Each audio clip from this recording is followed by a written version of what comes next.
Assalamualaikum warahmatullahi wabarakatuh. Perkenalkan, nama saya Yeni Marlina, NPM 192191018, kelas 2A Pendidikan Jasmani.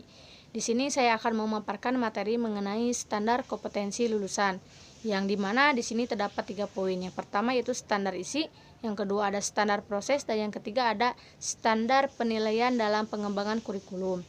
Langsung saja ke poin pertama, yaitu standar isi. Standar isi adalah ruang lingkup materi dan tingkat kompetensi yang dituangkan dalam kriteria tentang kompetensi tamatan. Di sini terdapat beberapa kompetensi, yaitu kompetensi bahan ajar, kompetensi mata pembelajaran, dan silabus. Pembelajaran ini yang harus dipenuhi oleh para peserta didik dalam jenjang atau mata pembelajaran. Secara umum, standar isi ini merupakan mencakup susunan atau goals yang mencakup semua pembelajaran sesuai dengan pengalamannya. Dan adapun poin yang kedua yaitu standar proses, di mana standar proses adalah standar nasional pendidikan yang berkaitan dengan pelaksanaan pembelajaran untuk mencapai kompetensi lulusan.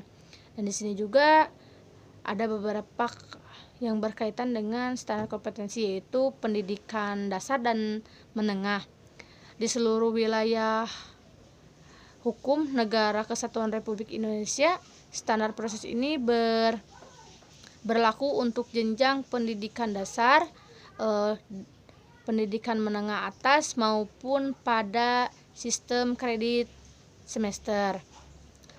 Perencanaan proses pembelajaran ini meliputi silabus dan rencana pelaksanaan pembelajaran yang memuat identifikasi mata pembelajaran, standar kompetensi atau SK, kompetensi dasar atau KD, dan yang lainnya.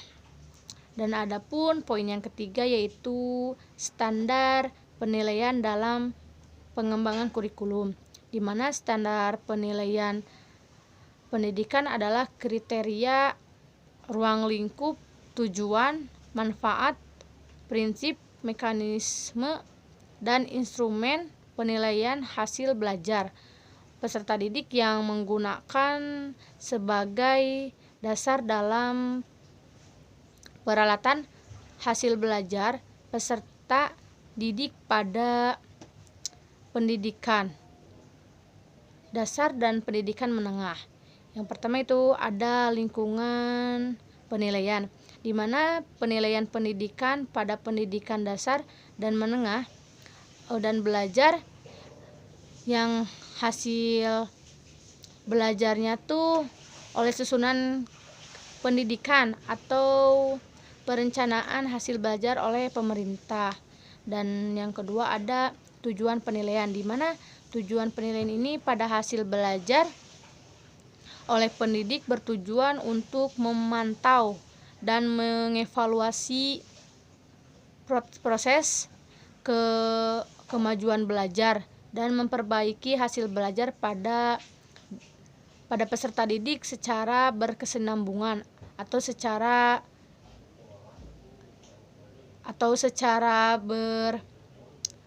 pelan-pelan gitu.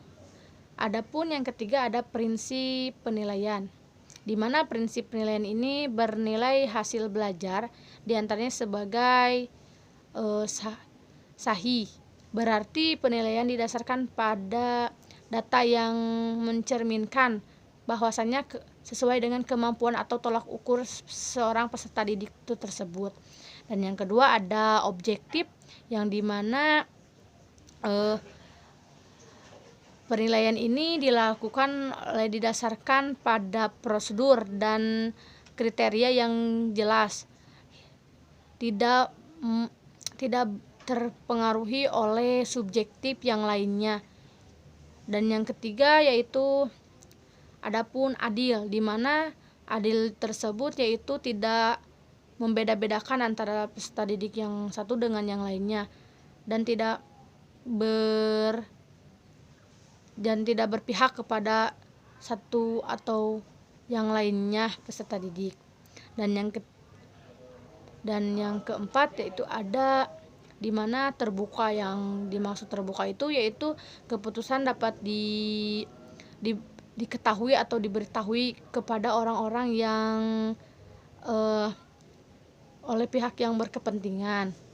Dan mungkin adapun tentang yang kelima yaitu menyeluruh atau dan yang sistematis, bahkan juga berpacu secara kriteria. Dan yang terakhir ada akuntabel. Dan adapun yang D yaitu yang keempat, bentuk penilaian, di mana bentuk penilaian ini dapat dibagi beberapa ya. Yang pertama itu penilaian hasil belajar dalam pendidikan yang digunakan atau dibutuhkan untuk yang pertama mengukur dan mengetahui pencapaian kompetensi peserta didik itu tersebut. Dan yang kedua memperbaiki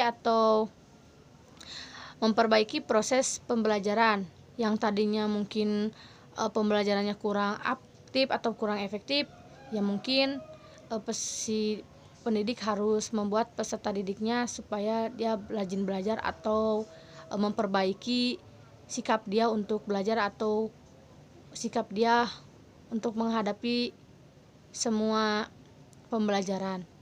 Dan adapun yang kelima atau E yaitu mekanisme penilaian, di mana mekanisme penilaian ini hasil belajar oleh pendidik dengan perencanaan strategi penilaian oleh pendidik dilakukan pada saat penyusunan rencana pelaksanaan pembelajaran atau RPP dan berdasarkan sesuai dengan silabus yang telah ditentukan. Dan yang keenam ada atau F, proses penilaian, di mana proses penilaian ini terdapat beberapa. Yang pertama itu mengamati perilaku peserta didik selama belajar. Kita tuh harus mengamati bagaimana peserta didik itu belajar dengan sungguh-sungguh atau hanya diam saja atau hanya tidak jelas belajarnya. Dan adapun menindaklanjuti hasil pengalaman,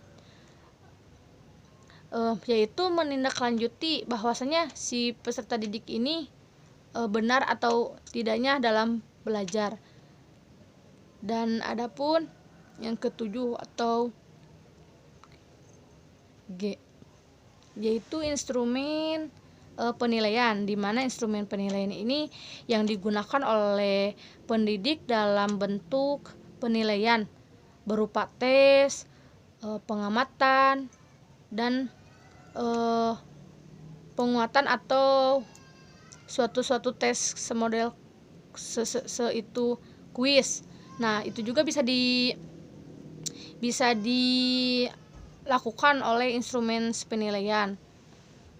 Mungkin cukup sekian pemaparan dari saya. Mohon maaf apabila banyak kesalahan dan tutur kata yang kurang berkenan. Wassalamualaikum warahmatullahi wabarakatuh.